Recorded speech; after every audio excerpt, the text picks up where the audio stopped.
다 같이 찬송가 10장 부르면서 주일 예배 드리겠습니다. 전능왕 오셔서 주 이름 찬송케 하옵소서. 영광과 권능의 성부여셔서 우리를 다스려 주옵소서. 강생한 성자여 오셔서 기도를 들으소서. 택하신 백성들 복 내려 주시고 거룩한 마음을 주옵소서.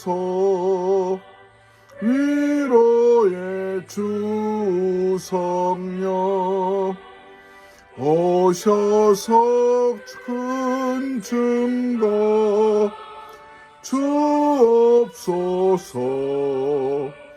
전능한 주시여 각 사람 마음에서 떠나지 마시고 계십소서. 성삼위일체께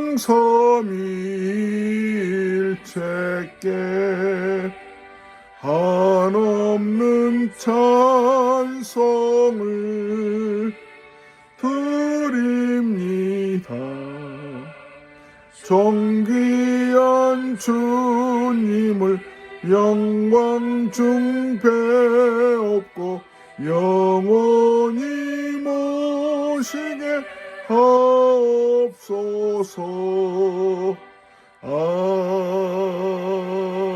아멘.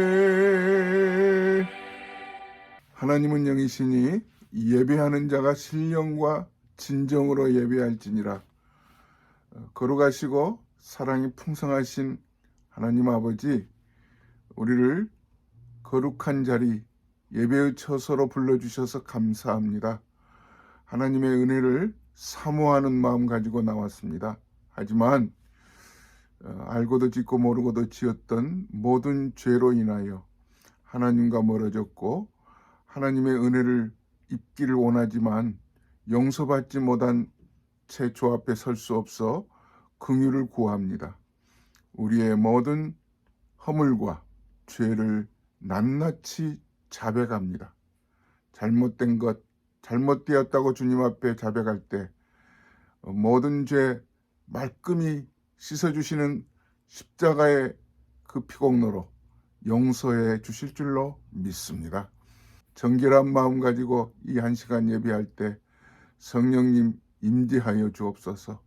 심령을 달구어 주시고 진리로 거듭나는 하나님의 자녀로 이 땅에서도 하나님의 백성으로 큰 영광 돌리며 영생 얻는 자녀로 살게 도와 주실 줄 믿고 우리 구주 예수님의 이름으로 간절히 기도드립니다. 아멘.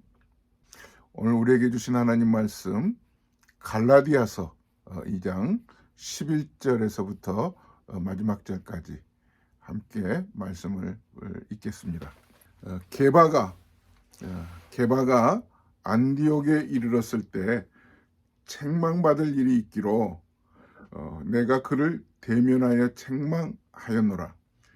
야고보에게서 온 어떤 이들이 이르기 전에 게바가 이방인과 함께 먹다가 그들이 오매 그가 할례자들을 두려워하여 떠나 물러가매 남은 유대인들도 그와 같이 외식함으로 바나바도 그들의 외식에 유혹되었느니라. 그러므로 나는 그들이 복음의 진리를 따라 바르게 행하지 아니함을 보고 모든 자 앞에서 게바에게 이르되 내가 유대인으로서 이방인을 따르고 유대인답게 살지 아니하면서 어찌하여 억지로 이방인을 유대인답게 살게 하려느냐 하였노라. 우리는 본래 유대인이요 이방 죄인이 아니로되 사람이 의롭게 되는 것은 율법의 행위로 말미암음이 아니요 오직 예수 그리스도를 믿음으로 말미암는 줄 알므로 우리도 그리스도 예수를 믿나니 이는 우리가 율법의 행위로서가 아니고 그리스도를 믿음으로써 의롭다함을 얻으려 함이라. 율법의 행위로서는 의롭다함을 얻을 육체가 없느니라. 만일 우리가 그리스도 안에서 의롭게 되려 하다가 죄인으로 드러나면 그리스도께서 죄를 짓게 하는 자냐? 결코 그럴 수 없느니라. 만일 내가 헐었던 것을 다시 세우면 내가 나를 범법한 자로 만드는 것이라. 내가 율법으로 말미암아 율법에 대하여 죽었나니 이는 하나님에 대하여 살려 함이라. 내가 그리스도와 함께 십자가에 못 박혔나니 그런즉 이제는 내가 사는 것이 아니요 오직 내 안에 그리스도께서 사시는 것이라. 이제 내가 육체 가운데 사는 것은 나를 사랑하사 나를 위하여 자기 자신을 버리신 하나님의 아들을 믿는 믿음 안에서 사는 것이라. 내가 하나님의 은혜를 패하지 아니하노니 만일 의롭게 되는 것이 율법으로 말미암으면 그리스도께서 헛되이 죽으셨느니라. 아멘. 할렐루야, 할렐루야. 지난 한 주간도 하나님의 은혜 가운데 평안하셨으리라고 믿습니다. 지난 한 주간은 영상을 올리지 못했습니다.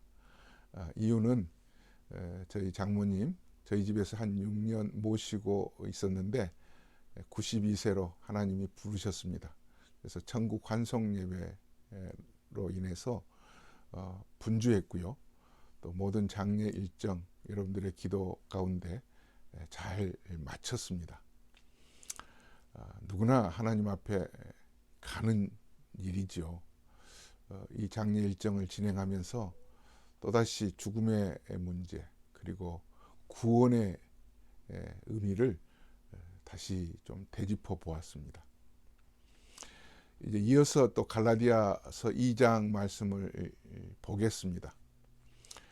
갈라디아서 총 주제는 그리스도인의 자유라는 것 아니겠어요? 그리스도인의 자유.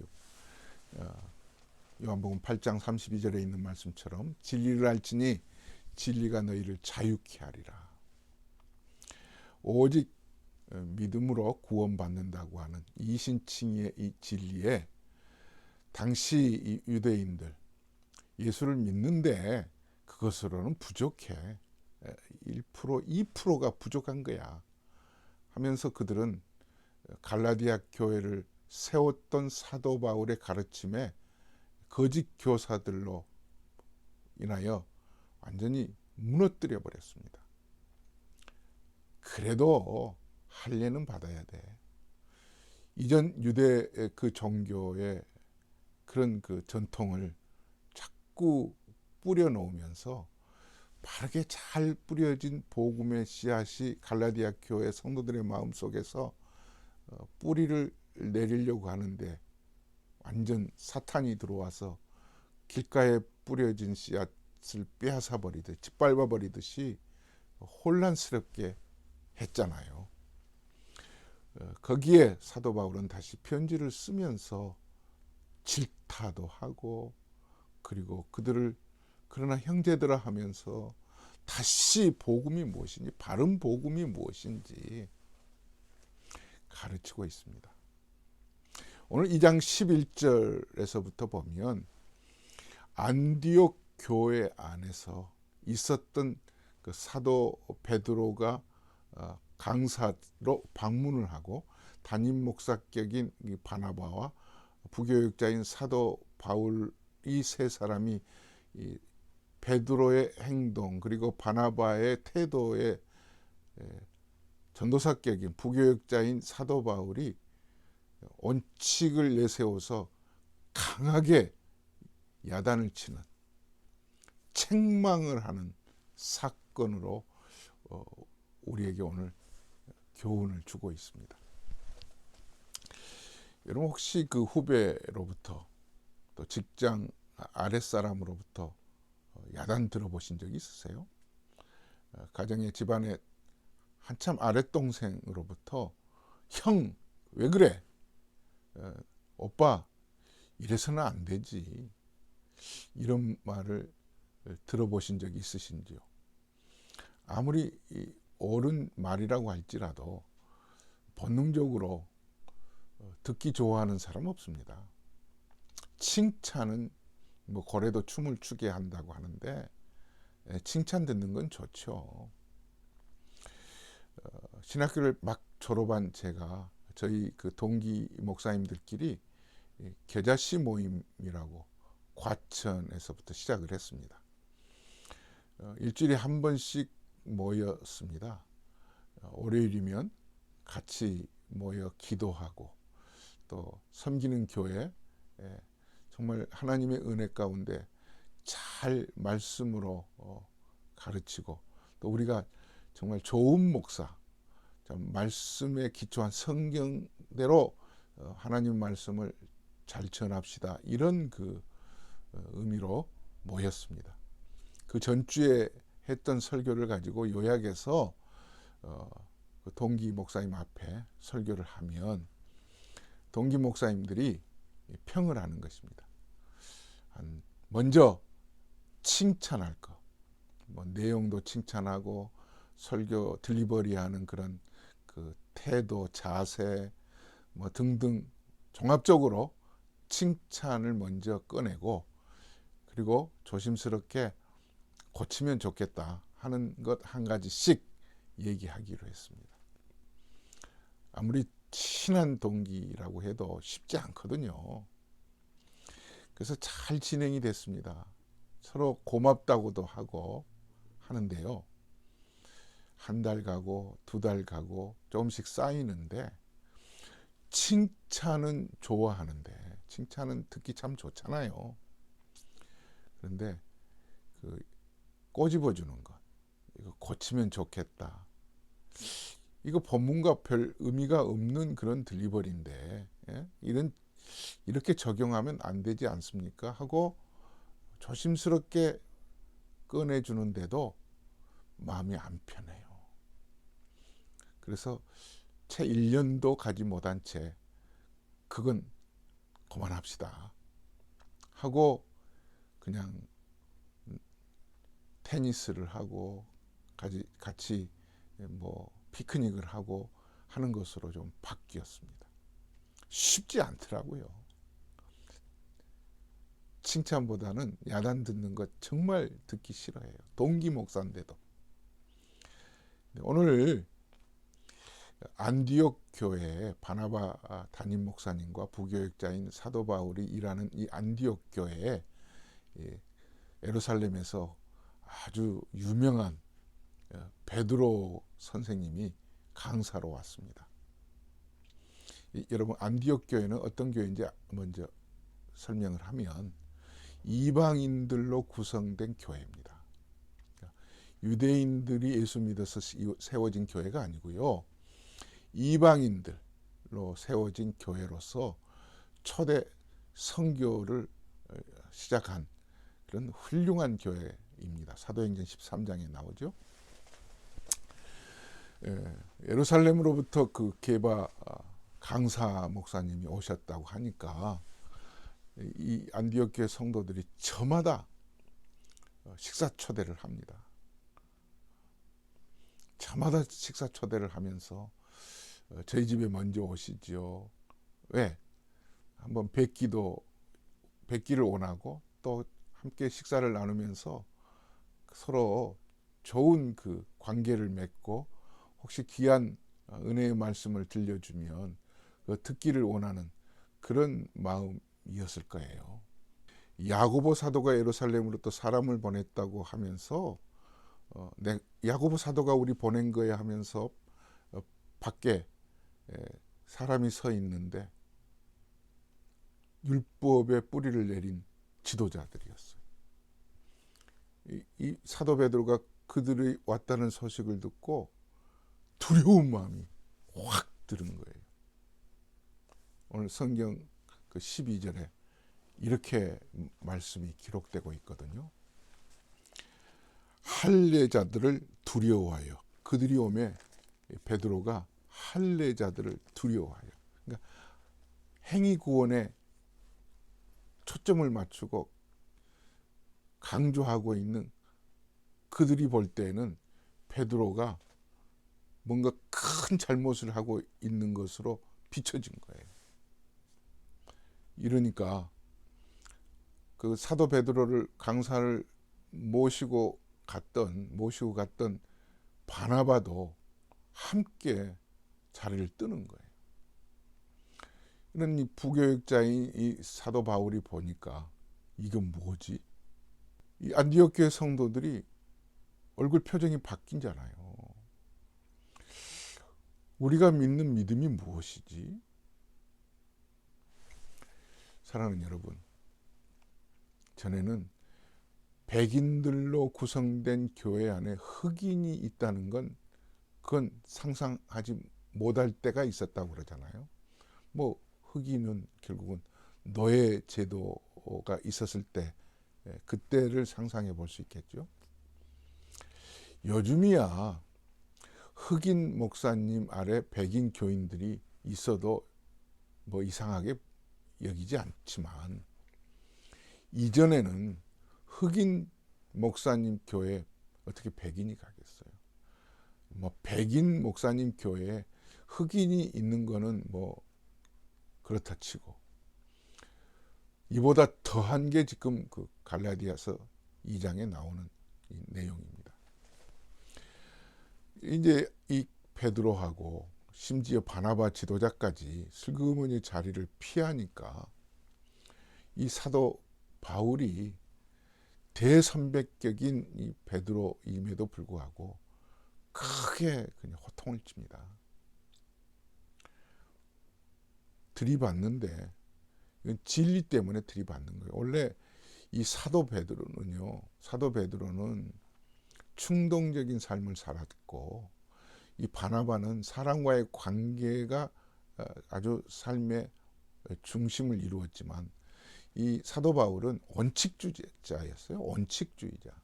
특별히 이 갈라디아서 이 편지를 쓰면서 신앙인들, 특별히 갈라디아 교회 성도들이나 오늘 우리에게 우리가 가지고 있는 신앙의 원칙이 뭐냐, 신앙의 원칙, 그리고 거기에 뿌리를 내리고 바르게 신앙의 꽃이 피어야 될 텐데 자꾸 이런 환경에서 이렇게 기울고 이리 바람이 불면 이렇게 바뀌는, 그걸 바로잡기 위해서 지금 이 말씀을 기록하고 있거든요. 지금 자리를 피한 베드로를 향해서 야단을 치는 건 짐작해 보실 수가 있겠잖아요. 이방인들로 구성된 안디옥 교회 성도들은 오직 믿음으로 구원을 받는, 그들은 할례를 중요하게 여기지 않았어요. 이미 사도 바울이 그렇게 가르쳐 놨기 때문에. 근데 혹시나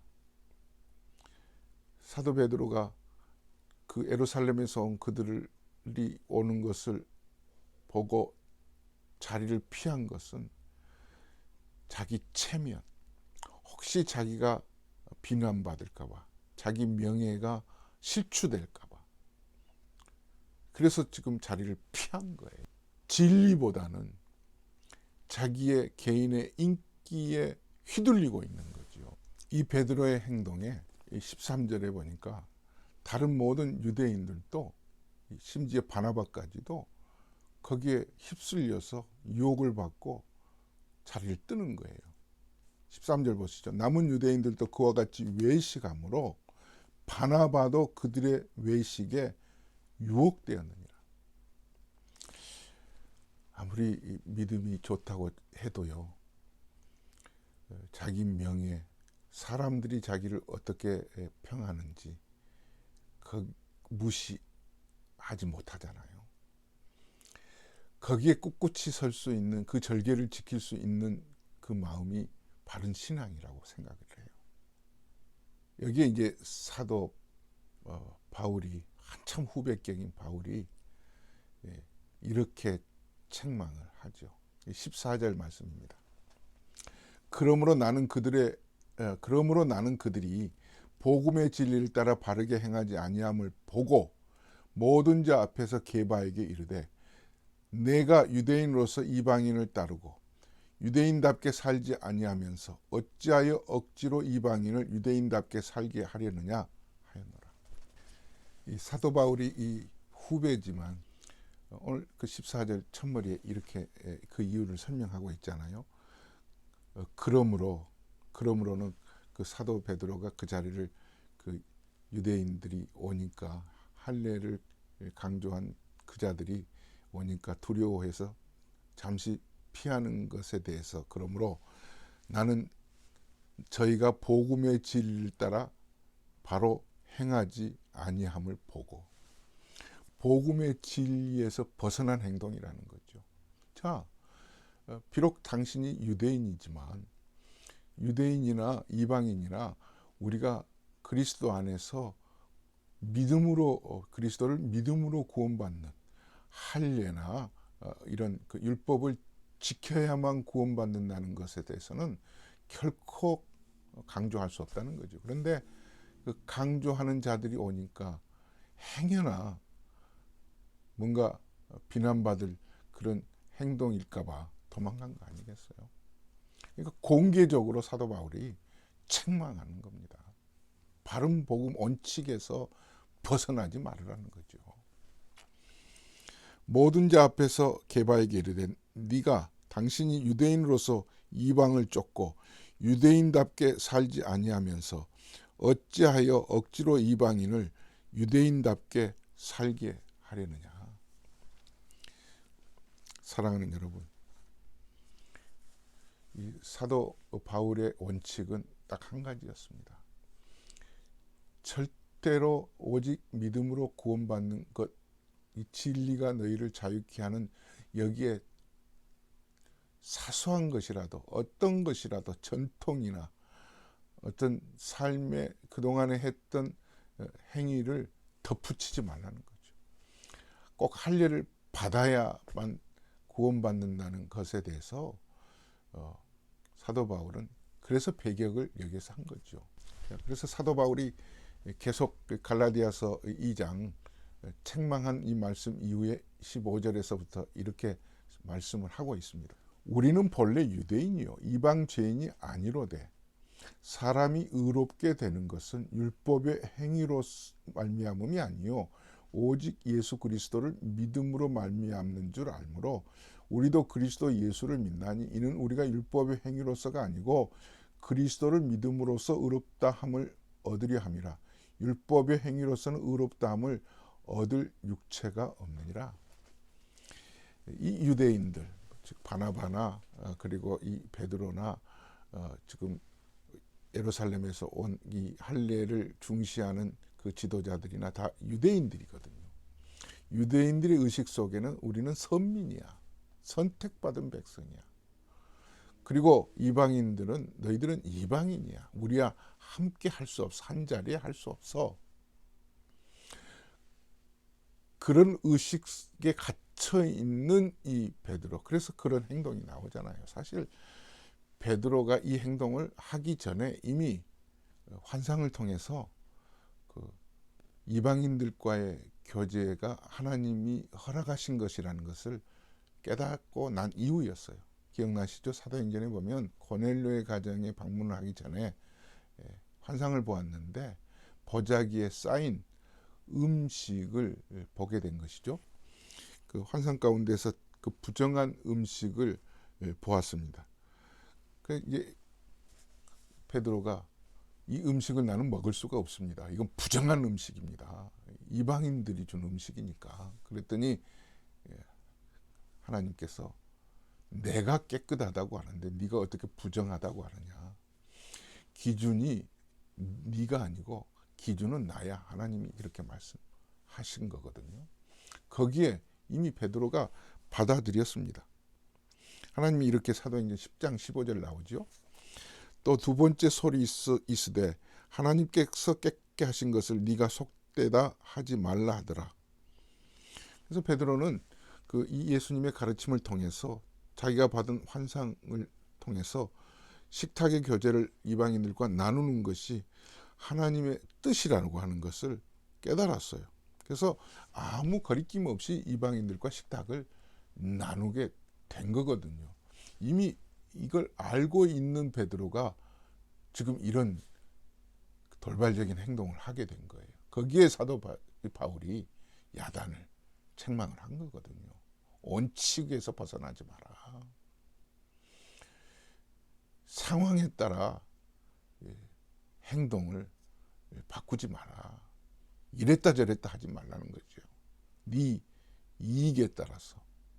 그러면 이방인들의 신앙생활이 얼마나 혼란스럽겠느냐. 자, 말씀을 좀 정리해 보겠습니다. 사랑하는 성도 여러분, 우리는 하나님의 은혜로 의롭게 되었습니다. 의롭게 되었다고 하는 것은 소위 수동형이죠. 내가 어떤 노력을 해서 할례를 받거나 어떤 행위 신앙으로 의롭게 되는 그 자리에 도달한 것은 아니거든요. 결코 아니죠. 하나님의 은혜로 의로울 수 없는 그런 하찮은 존재인 내가 의롭다 여김을 받는 거거든요. 김성득, 너는 이제 내가 깨끗하다고 쳐줄게. 내 자녀로 받아줄게. 자녀될 자격 없고 조건에 전혀 조건 제시하지 않고 무조건 하나님이 하나님의 은혜로 나를 의롭게 여겨주시는 거거든요. 이게 은혜입니다.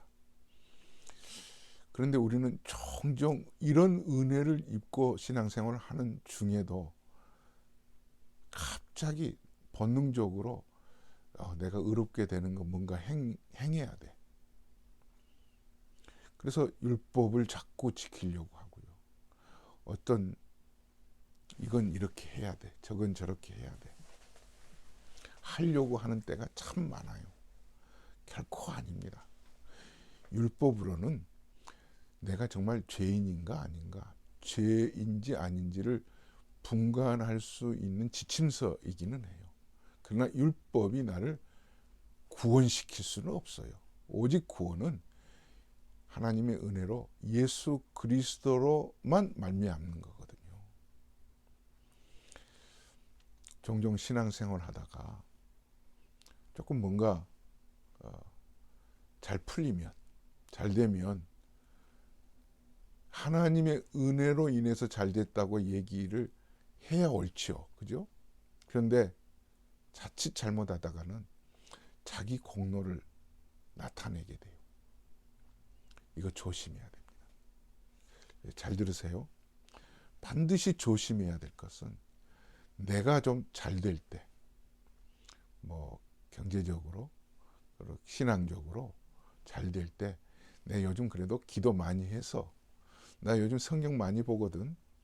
나 일주일 꼬박꼬박 교회 빠지지 않고 새벽 기도도 가고 봉사도 하고 11조도 하고, 그래서 하나님이 축복하시는 거야. 말이 틀림이 없는 것 같은데 한번 찝어보세요. 나도 모르게 하나님의 은혜를 강조하기보다 자기 공로를 말하고 있잖아요. 이거 조심하셔야 돼요. 이건 행위, 율법을 강조한 것과 다를 바 없거든요. 나와 예수님과의 관계를 통해서 믿음의 생활을 누리는 거거든요. 또 반면에 이런 우월감을 가질 때도 조심해야 되겠지만 열등의식이 생길 수가 있어요. 뭔가 안 될 때, 왜 이러지? 그러면 이런 생각을 해요. 내가 요즘 교회를 좀 출석을 뜸하게 되고 좀 마음이 좀 불편해서 11조도 좀 빼먹고, 이렇게 또 내 어떤 잘못된 행위를 자꾸 드러내서 나 열심히 성경 읽어야지, 열심히 기도해야지. 이것 또한 잘못된 거거든요. 그럼 뭐가 잘못됐어요? 어떻게 해야 되는 거예요? 하나님의 은혜로 주님과의 관계가 혹시 소홀히 되지 않았나? 모든 것은 나와 그리스도의 이 신앙의 관계가 율법 아래에 있지 않고요. 모든 삶의 행위가 나와 예수 그리스도의 관계 아래에서 설정돼야 되는 거죠. 좋을 때도 하나님의 은혜지만 잘못되거나 열등의식이 있거나 그럴 때도 주님과의 관계를 우리는 먼저 확인해야 되는 거죠. 내가 무언가를 해서 그 목적을 이루려고 하는 것이 아니고요. 그 자리에 다시 도달해야 되겠다고 하는 게 아니라 내가 주님과의 관계를 다시 돈독히 하면 모든 것은 풀리는 거거든요. 주변에 있는 사람들 중에 저분은 참 신앙생활 잘해. 열심히 신앙생활 하거든. 교회도 열심히 다니고. 저분을 구원해 주신 하나님의 은혜가 너무나도 놀라워. 하나님의 은혜로 저렇게 하실 수가 있어. 자, 말을 또 바꾸어 본다면 하나님의 은혜를 우리는 두드러지게 강조해야 되고 모든 게 하나에서부터 열까지 전체가 하나님의 은혜예요. 나의 나된 것은 하나님의 은혜라. 그래서 20절에서 이렇게 강조하고 있잖아요. 내가 그리스도와 함께 십자가에 못 박혔나니. 나라는 존재는 없는 거예요. 왜 거기서 요즘도 내가 나와요? 내 시간이 나오고 내 물질이 나오고 나는 없고 내 안에 그리스도께서 사신 거예요. 그리스도가 내 삶의 주인이에요. 열심을 내는 것도 그리스도께서 나를 사랑하신 것을 알고 난 그 이후부터 나는 자녀될 수 없고 사랑받을 수 없는 존재인데 그 사랑이 너무 감격스러워서 고마워서 시간도 드리고 물질도 드리고 할 뿐이에요. 자꾸 내가 하는 것에 대해서 누가 초점을 맞춰서 강조하고 높이 칭찬을 하면 부끄러워해야 되죠. 아니야. 나는 그 사랑이 너무 커서 그럴 뿐이야. 고개 숙여야 돼요. 한편은 피해야 돼요. 오직 예수 그리스도예요. 그게 20절에서 강조하고 있는 말씀이에요. 자, 20절 읽고 말씀을 마치겠습니다. 내가 그리스도와 함께 십자가에 못 박혔나니 그런즉 이제는 내가 산 것이 아니요 오직 내 안에 예수 그리스도께서 사시는 것이라. 이제 내가 육체 가운데 사는 것은 나를 사랑하사 나를 위하여 자기 자신을 버리신 하나님의 아들을 믿는 믿음 안에서 사는 것이라. 내가 하나님의 은혜를 패하지 아니하노니 만일 의롭게 되는 것이 율법으로 말미암으면 그리스도께서 헛되이 죽으셨느니라. 강조할 것은 하나님의 은혜뿐이에요. 그렇지 않으면 율법이 자꾸 삐쭉삐쭉 기어 오르려고 해요. 하나님의 은혜에 늘 멈추어서 살아가실 수 있기를 바랍니다. 하나님 아버지, 우리는 자꾸 신앙생활을 하면서도 내가 뭘 하는 것을 드러내고 싶어지고 뭐가 잘못돼도 내가 더 열심히 해야 될 텐데 라는 것에 늘 멈추어 있습니다. 주님 긍휼히 여겨주셔서 나는 이미 죽고 내가 의롭게 여김받은 것에 대해서 감격해서 예수님을 알게 된 것도 하나님의 은혜요. 오늘 또 믿음의 생활을 하는 것도 잘된 것도 어려움을 겪는 것도 주님과의 관계 아래 있는 것으로 알고 어떤 행위에 집착하거나 거기에 몰두하지 않도록 주님 은혜를 주옵소서. 늘 내가 육체 가운데 사는 것, 나를 사랑하사 자기 몸을 버리신 예수 그리스도 안에서 사는 이 삶을 늘 누리는 은혜 있게 해 주옵소서. 이제는 우리 주 예수 그리스도의 크신 은혜와 하나님 아버지의 무한하신 사랑하심과 성령 하나님의 충만하심이 나는 죽고 예수 그리스도 안에서 하나님의 은혜를 강조하며 살기로 다짐하는 성도들 머리 위에 이제부터 영원토록 함께 계실지어다. 아멘. 말씀의 의미를 잘 전달이 되었으면 좋겠습니다. 우리는 하나님의 은혜 아래에 있는 겁니다. 은혜만 강조하시고 나는 없는 것입니다. 또 한 주간 동안 평안하시길 바랍니다. 주 안에서 사랑합니다. 샬롬.